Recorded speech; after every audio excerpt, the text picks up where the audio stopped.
So how's it going, my Comic Chat Army? We're here today with Rich Davis, the creator of Rise of Dracula. How you doing, Rich? Hey, man, I'm doing great. I hope you are.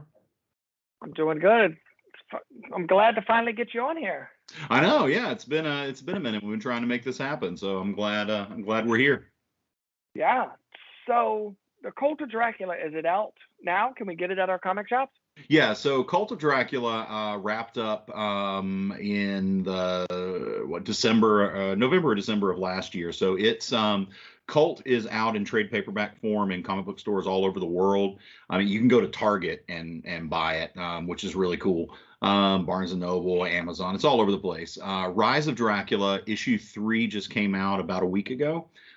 So it is issue 3 of it is in stores everywhere. Issue 4 will be coming out later this month, and then there are 2 more issues after that for Rise of Dracula. Sweet. Have you ever been in a Target or a comic shop while someone's holding your book and be like, "Hey, I made that"? I have. When I travel, I'll just drop in on comic book stores just for the fun of it. And if I see somebody with my book, I'll walk up to them and I'll be like, "Hey, would you like me to sign that?"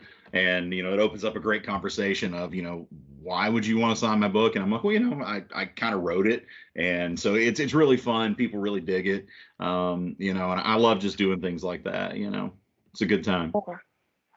Comic-Cons. Are you attending any Comic-Cons coming up? Yeah, I actually start this weekend. Kind of starts my tour, I guess. I'll be doing a couple small ones here in Tennessee. This weekend I'm doing Smoky Mountain Comic and Toy Convention. It's going to be a little thing nearby. Then I'm going to the Dice Alliance charity event. We're raising money for the victims of the Paducah Mayfield tornadoes. Big Apple Comic Con after that. I'm doing Heroes Con in Charlotte. And then we're in the process of booking all the different shows and places I'm going to go, but plan on hitting 15 or 20 this year. Nice. Where can we get a schedule where you're going to be? You can go to our Facebook or Instagram pages. It's just Cult of Dracula Comic. We post all of our stuff on there, and we are in the process of relaunching our website with updated information, and that's just cultofdracula.com. All right. Can people buy copies of the book off the website too? You will be able to very soon. We're converting it over from kind of a billboard page to a store. So you'll be able to do that. Right now, you can go to nirvanacomics.com. That's my comic book store, and you can buy directly from me there. But soon we'll have it up on the Cult of Dracula page as well. When you say your comic store, is that like you own it, brick and mortar? Mm-hmm. It's yours? Yep, I own Nirvana Comics in Knoxville, Tennessee. I have 2 business partners, Grant and Jazz, that run it with me. And honestly, since I've been out doing writing and promoting the book and things, they're in the store more often than I am. But I'm still there. I still go in a couple times a week. I'll just go into my office, and usually I've got a stack about that high of books that people want me to sign. So I go in, spend a couple hours signing books, and ship them out to people, and just then go back and do my writing. Nice. How much do you charge for signatures, or do you? No, I don't charge. If you bought the book, send it to me with a return shipping label. I'll sign it and send it back, no problem. All right. And what's the address to your comic shop? It's 6709 B as in Baker, Kingston Pike in Knoxville, Tennessee. All right. So how long did it take for the novelty of having your own comic shop? Is it still exciting every day? I love it. It's a different thing every single day. It's challenging. People get this idea in their head like, oh man, I love to own a comic book store because that means I just get to sit around and read comics all day. It doesn't work that way. There's a lot of work involved in running a shop, and it's a precarious business. It's not a high margin business, so you've really got to make sure you're spending your money well so that you're making a profit. But I love it, man. I mean, I love the people. I love being around comics. I love being around that culture. It's a really cool experience to be able to own your own shop, but it's also very challenging. Nice. How long have y'all been open? Nirvana's been open here in Knoxville just for a couple years. I had the store in Wilmington, North Carolina for several years before that, before I moved to Knoxville. So I'd say all in all, I've had a comic book shop for about 10 years. Wow. Yeah. Nice. So I know this might sound kind of cheesy, but do you ever hold book signings at your own comic shop for yourself? Yes, we usually we do book a lot of people to come into our shop and do signings there. And I'll go in, once, twice a year, I'll go in and do, like maybe when a new #1 drops or something, I'll go in and just sign the books. But also, people here in Knoxville know they can just come into the store and find me, pretty much all the time. So I'm not special in my hometown really, because I'm just here all the time. Right. All right. Are you indie comic friendly? Like, oh, absolutely. People contact you? Yep. We were one of the, when we founded our store, that's really what we went hardcore into, was the indie books, because we were in a competitive marketplace where there were some legacy stores that, they kind of had the Marvel and DC stuff on lock. So we decided, well, instead of fighting for those same people who were going to come and buy, the Marvel and DC books, we're going to lean hardcore into the indie genre books. Superheroes really only make up about 30% of our footprint at Nirvana. Most of the vast majority of the books we sell are genre books: sci-fi, fantasy, horror. Horror is huge for us. So we focus on that, and then we've built a great customer base from that. And we still do sell capes and tights, but it's mostly genre focused. Okay. Where can people contact you or send their book to see if you want to carry it in your store? Absolutely. Just go to the Facebook page is the easiest. We all monitor that, so hit us up. Send us a DM. We'll take a look at what you got, and if it makes sense, we can make some dollars on it. All right, I like it. Might use that as a title. If it makes sense, we're gonna make dollars. There you go. Yeah. So what was the inspiration behind the Cult of Dracula? It actually, what's really funny is it started as kind of a joke. I was having lunch with a friend of mine named Rob Mann, and he was directing a stage version of Dracula in Wilmington. And he had a great cast, great set. Everything about the show was awesome, but he hated the script. And he was talking, it's like, there's just no such thing as a good Dracula script anymore, because the things that were scary to a Victorian audience, they're not really scary to us anymore, because we've seen this character spoofed, and we've seen Leslie Nielsen play it, and so Dracula just really wasn't scary, especially in the stage version. And so at that lunch, I was like, you know what, I'm going to write a good Dracula script. And Rob kind of laughed, because he knows that if I ever say I'm going to do something, no matter how crazy it is, I'm going to do it. So I went back and I started writing the original stage play for what would eventually become Cult of Dracula. So we produced it on stage for the first time back in 2013. It did exceptionally well, ran for a month of sold out shows, was nominated for several North Carolina Theater Awards. It won a few of those. And I decided I wanted to try to adapt it into a screenplay, because at the time, that's where my background was, theater and film. And so life happened. We weren't able to commit the time and energy and resources it would take to do an independent film. And I actually almost gave up on it. I was like, my wife had become very ill at the time. She ultimately passed away in 2020. But when she became sick, it was like, I just don't have the time to do this. So I was giving up on the project. I actually deleted it. And Amber got so pissed at me for deleting it. She's never yelled at me like that in my life. And she's like, okay, I get it. We can't do it. We can't do a film. I understand. Why don't you try to do a comic book? It's like, you don't need $50 million to do a comic. And I was like, I could do that. So, I started adapting the screenplay over to a comic book form. and contacted a few friends. Georges Genti was a good friend of mine. I talked to him about hooking me up with an artist. He put me in contact with Henry Martinez. Henry and I worked very, very well together on the first 2 issues of Cult of Dracula, and then the train just kind of took off. Had to do it all myself in the beginning, especially, and now thankfully I've got SourcePoint Press behind me because they've helped me take this book to astronomical levels. But in the beginning it was just me and me and my bank account funding the whole thing. So it was pretty wild. Sorry to hear that about your wife. Yeah, you just answered my question. I was going to ask, did you fund it yourself? Yep. Sure did. Yeah. The entire thing, I had some investors in the beginning that believed in the project as well. So, okay. But it all came out, and it wasn't as expensive as I was afraid it was going to be, but it was very expensive to be able to do because, I wanted to, I wanted to go with, a professional artist with a resume, and I hired pros to be my colorist and my letterer. I didn't cut corners on it. And I think that that's one of the reasons that helped it, find success is, quality people were working on it. So this is your first comic book ever?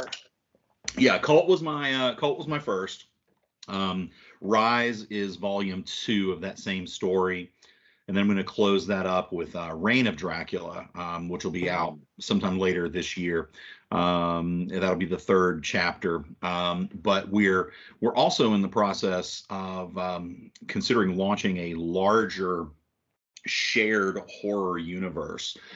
In Rise of Dracula issue 3, I introduce Victor Frankenstein as a character in this world. So my next book after the Dracula saga is finished is going to be an adaptation of Mary Shelley's Frankenstein called Prometheus in Chains. And then we're going to tie all that together into one large horror universe, which will be later on. We'll tell maybe a werewolf story, maybe we'll do the Mummy. Definitely going to pull some witches in there. So yeah, it's ambitious, but SourcePoint I believe is behind it, and we've got to have some meetings and discussions to finalize how everything's going to go. But I think we're going to be able to take a big swing for the fences with this property. Is there talks to turn this into a movie? Yes. So Cult of Dracula has already been optioned by Sure Pictures. So it is in development right now to be a something kind of like a television series, but for a streaming service. Okay. So yeah, there's not a lot I can say right now. I can say that we've had some very high level meetings with Tony Todd's representatives. So he is attached to the project. We've been discussing the project with some very recognizable showrunners, which I hope we'll be able to say something about that pretty soon. Please tell me that you're going to be in it or have a small part somewhere.